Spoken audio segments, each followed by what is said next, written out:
Coba fitur dengarkan berita di News Plus aplikasi RCTI Plus.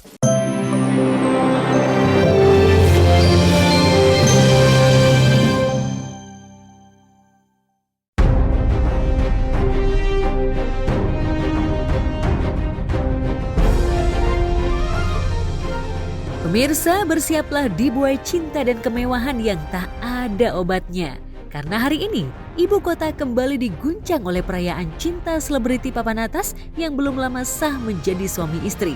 Ya, setelah menggelar pesta pernikahan intimate di Pulau Paradewa, Bali, Luna Maya dan Maxime Boutier kembali melangsungkan resepsi kedua mereka kali ini di Jakarta. Terima kasih ya, kita masih ada lagi ya. Nanti aja kan kalian diundang juga. Nanti ngobrolin soal itu. Setelah semua momen di Bali yang begitu magical, ternyata perjalanannya belum selesai. Dan karena masih ada satu perayaan lagi, kita siapin buat orang-orang terdekat, ya. Jadi pastinya di kota yang punya banyak kenangan buat kita berdua, kita jadian dan kita kembali kenal di Jakarta. Terus, yes, the final, next one, yang gak kalah spesialnya. Ya, jadi tunggu aja mungkin ya update-nya, ditunggu aja, kita akan kasih beberapa update lagi. Ya, unfortunately Itali kita akhirnya batalin resepsi di Itali.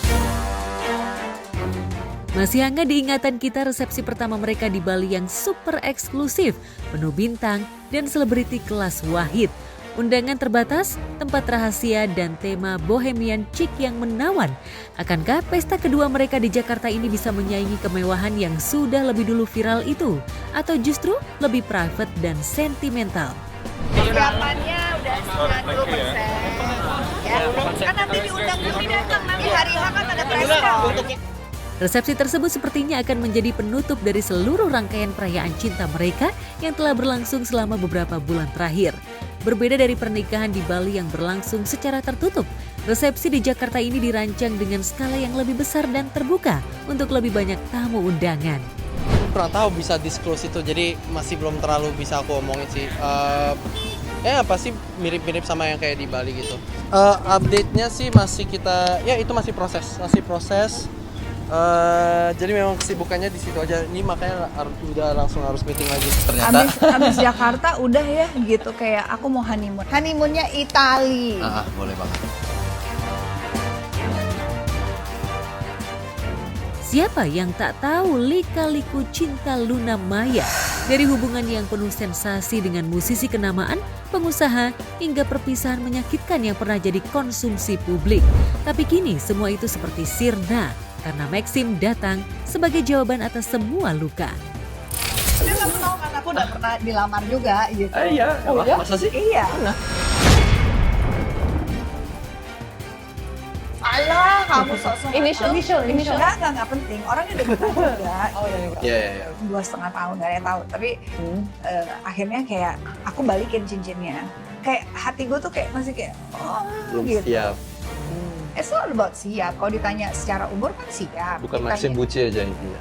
Belum kurang bucin sih kayak. Dari luar memang terlihat seperti pasangan perfect, serasi, penuh cinta, dan seperti tak pernah ada perselisihan. Tapi siapa sangka dari balik senyum mesra mereka, ada kontrak tak tertulis dalam pernikahan Luna dan Maxime. Ada 10 rules yang dibuat Luna untuk suaminya. Dari mulai bermain games, tatoan, hingga boleh atau tidaknya mengantar pulang wanita lain. Lantas seperti apa reaksi Maxime? Nomor 1, main game seharian. Nggak boleh. Emang seharian itu kan 24 jam. Iya. Emang bisa 24 jam aku main? Nggak bisa juga kan? Ada orang yang bisa. Boleh nggak main game? Boleh. Oke, aman. Kalau seharian nggak boleh, nggak Oke. ngapa-ngapain, diem. Terus Kan udah kemarin aku udah mencari nafkah buat cari kita. nafkah itu setiap hari. Tatoan? Aku sih saranin enggak ya. Kenapa? Aku sempet sih pengen sebenarnya. Aku tahu. Tapi Ya terserah kamu, boleh. Kamu tanya aku, boleh enggak? Aku jawab nggak boleh. Iya. Tapi kalau kamu kerjain juga aku nggak apa-apa. Jadi kalau misalkan aku ajak kamu pergi, Bebe pergi, terus kamu nolak-nolak gitu. Enggak, aku di rumah aja. boleh nggak? Ya boleh aja, cuma kalau penting gitu ya jangan. Nganterin pulang cewek lain boleh? Ya boleh kalau situasi dan kondisi memang. Terus kalau nggak pulang-pulang akunya Ya gimana? itu nggak boleh dong. Dan ternyata bukan hanya Luna yang membuat, tapi Maxime juga ternyata memiliki rules untuk Luna. Dari mulai tak boleh mesra dengan lawan main pria di sebuah film, menyimpan foto mantan sampai operasi plastik. Ambil banyak kerjaan sampai nggak ada waktu buat cuani. Banyak kerjaan. Ya, ini boleh atau nggak bolehnya? Ya, kalau kerjaan sih nggak bisa aku kontrol juga sih. Pasti Harus gua- boleh. Harus Kalau boleh. nggak boleh kamu yang bayar semuanya. Nggak apa-apa. Bener ya? Memang udah kayak gitu. Nggak usah. Adegan mesra sama cowok lain di film. Ya, boleh. Kalau nggak boleh agak. Ya boleh, berarti kan aku juga boleh mesra sama cowok lain kan di film. Cewek, aku bilang cewek. Cowok. Kalian cek deh. Simpen foto mantan, masih kontak-kontakan sama mantan. Ya boleh aja, tapi aneh nggak sih? Enggak sih. Aneh sih kalau menurut aku. Ini jalan sama temen cowok. Aku tanpa kamu. Apa-apa? Nggak apa-apa, kamu juga dia temen cewek kamu juga nggak apa-apa sih. Nggak ada sih. Ya aku juga siapa temen cowok. Iwan. Banyak.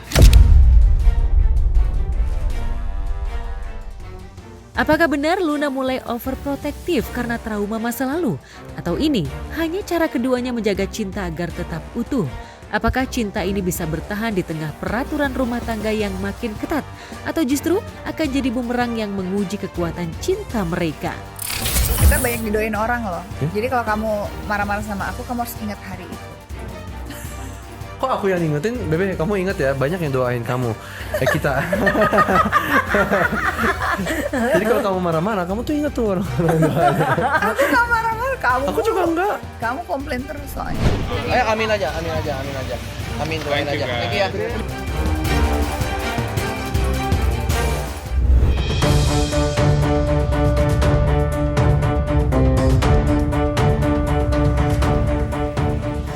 Jika Luna dan Maxim menghelat resepsi pernikahan untuk kedua kalinya, lain halnya dengan Billy Syahputra dan Vika Kolesnaya yang selangkah lagi bakal menghelat pernikahan.